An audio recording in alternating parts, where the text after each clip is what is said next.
Halo saudara, selamat merayakan Hari Kemerdekaan ke-75 Republik Indonesia.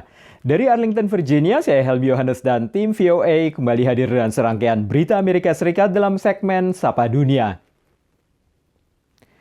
Saudara, kasus COVID-19 mulai menurun di Amerika Serikat, tapi angka kematian masih tinggi. Dan menurut CDC, jumlah anak-anak yang terjangkit meningkat. Hingga minggu pagi, sudah lebih dari 169.000 orang di Amerika meninggal akibat COVID, sementara jumlah kasus yang terkonfirmasi mencapai 5,3 juta lebih. Presiden Donald Trump menunjukkan sikap optimis dan mengatakan kasus virus corona menurun di Amerika. Dalam jumpa pers hari Sabtu, Presiden mengatakan hampir 85% wilayah Amerika melaporkan penurunan tajam kasus COVID-19. Dan secara nasional, pekan ini kasus positif turun 71% dibanding bulan April. Menurut Trump, hingga kini Amerika sudah melakukan 70 juta tes COVID, jauh di atas negara-negara lain. Sementara itu, Pusat Pengendalian dan Pencegahan Penyakit Amerika CDC memperingatkan, virus corona bisa menelan lebih dari 200.000 jiwa di Amerika hingga 7 September mendatang. Menurut ahli penyakit menular Dr. Anthony Fauci, masih terlihat lonjakan jumlah yang meninggal akibat COVID dan pasien yang dirawat inap. Sementara CDC mengatakan kasus COVID terus meningkat pada anak-anak sejak bulan Maret hingga Juli dan sebanyak 45% anak yang terinfeksi kemungkinan tanpa gejala. Tingkat rawat inap bagi anak-anak meningkat, tapi jumlahnya jauh lebih rendah dibanding pasien dewasa yang dirawat inap akibat COVID.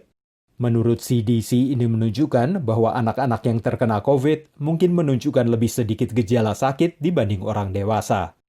Terpilihnya Kamala Harris sebagai kandidat cawapres Partai Demokrat mencetak sejarah baru bagi perempuan di Amerika dan disambut oleh para pendukung kandidat capres Joe Biden. Namun analis menilai Kamala masih kurang progresif terkait kebijakan ekonomi.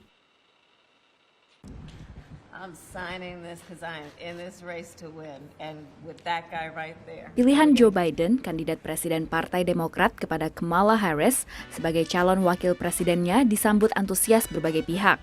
I think it's a great choice by Biden. Look, it's up to him right now to run a safe, smart campaign. Kamala Harris is a known entity. She's trusted. She's someone who has been vetted on the national stage, and she's a smart pick for it. Harris dianggap cukup moderat untuk Partai Demokrat, namun dinilai masih kurang progresif terkait kebijakan ekonomi. They may not feel she's quite as progressive enough, but she does, through her policies, span the broad spectrum of the Democratic Party, and in that sense would be appealing. Sesaat setelah pengumuman Harris sebagai cawapres Biden, tim kampanye Trump merilis video kampanye yang menyerang Harris dan menyebutnya sebagai sosok radikal sayap kiri. The Trump campaign is not going to be shy. They have the money, they have the weaponry, they have the ammunition to take down such a choice. Pengamat menilai menyerang Harris dengan sebutan radikal bisa jadi senjata makan tuan dengan tuduhan terlampau seksis. I do think they need to be very careful because they will turn off those white suburban women voters who they so desperately need in order to win this election. Pasangan Biden-Harris akan secara formal dinominasikan sebagai paslon dari Partai Demokrat pada akhir konvensi nasional partai tersebut Kamis ini.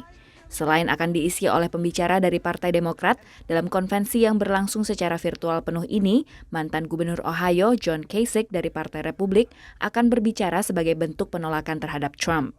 Demikian laporan VOA. Saudara, bertemu teman atau rekan kerja secara virtual semakin lazim di masa pandemi ini. Tapi banyak orang tetap merindukan untuk bertemu secara langsung. Karena itu teknologi mutakhir menawarkan jalan tengahnya, yakni bertemu lawan bicara dalam bentuk hologram 3 dimensi. Pembatasan sosial dan bekerja dari rumah menyuburkan penggunaan aplikasi pertemuan virtual dan percakapan video seperti Zoom, Teams, dan aplikasi lebih mapan seperti Skype.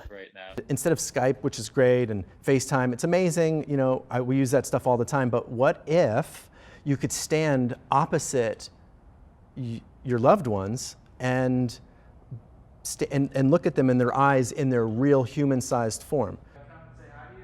Bosan dengan Zoom atau Teams? Kini ada Portal yang bermarkas di Los Angeles, negara bagian California, dan menghadirkan lawan bicara dalam bentuk hologram. This gives people the ability to beam in front of anyone, any some, or any number of groups of people in real time. They can stand as close as they want. They could interact without wearing masks. Shortly, we'll be allowing people the ability to beam from their own smartphones. So an app is being developed right now that mimics a studio and puts it right into an app, series of filters with shadows, reflections, background environments, different colors, color correction, resizing, and then obviously you could just use your own mobile service to beam into any hologram portal. Harga mesin hologram seperti ini masih puluhan ribu dolar, meski diperkirakan menurun dalam beberapa tahun ke depan. Demikian laporan tim VOA. Kini kita tengok warga diaspora Indonesia, Rani Oktaria, seorang ahli epidemiologi yang bekerja di Departemen Kesehatan Negara Bagian Tennessee. Merasa tak cukup hanya belajar tentang penyebaran penyakit, Rani belajar 4 bahasa pemrograman agar bisa mengembangkan ilmunya. Di bidang epidemiologi itu konsep bahwa akan ada penyakit yang akan jadi sebesar ini itu tinggal bukan if tapi when. Gitu. Rani Oktaria adalah mahasiswa doktoral bidang epidemiologi penyakit menular di Vanderbilt University di negara bagian Tennessee. Saat ini, ia juga bekerja sebagai epidemiolog di Departemen Kesehatan negara bagian Tennessee. Cita-cita Rani menjadi seorang epidemiolog bermula dari profesi kedua orang tuanya. Jadi bapak saya itu peternak ayam dan ibu saya itu perawat. Yang saya ingat adalah waktu saya remaja itu kejadian flu burung di Indonesia. Dan saya tahu banget bagaimana itu mempengaruhi bisnis keluarga saya dan gimana kerjaannya ibu saya waktu itu. Semasa menempuh pendidikan master, Rani magang di Departemen Kesehatan negara bagian Tennessee untuk mendalami emerging infections atau penyakit yang baru muncul. Pada tahun 2018, departemen tersebut mensponsori pendidikan doktoralnya. I think having a broad range of individuals working on the pandemic with different backgrounds is very important to help us recognize and address those disparities in our state. Selama pandemi COVID-19, Rani dipercaya untuk memimpin tim yang menyediakan data pantauan penyebaran virus corona. Rani mengakui data yang jadi senjata utamanya melakukan riset butuh investasi mahal. Investment untuk data adalah di mana kita nyimpennya. Dan itu juga mahal sekali memang. Di sini mungkin mereka sudah investasi jangka panjang. Di Indonesia saya asal ada investasinya ke arah situ dan memang butuh waktu mungkin. Demikian laporan Virginia Gunawan, VOA. Saudara, kami akan kembali dengan Sapa Dunia Senin depan.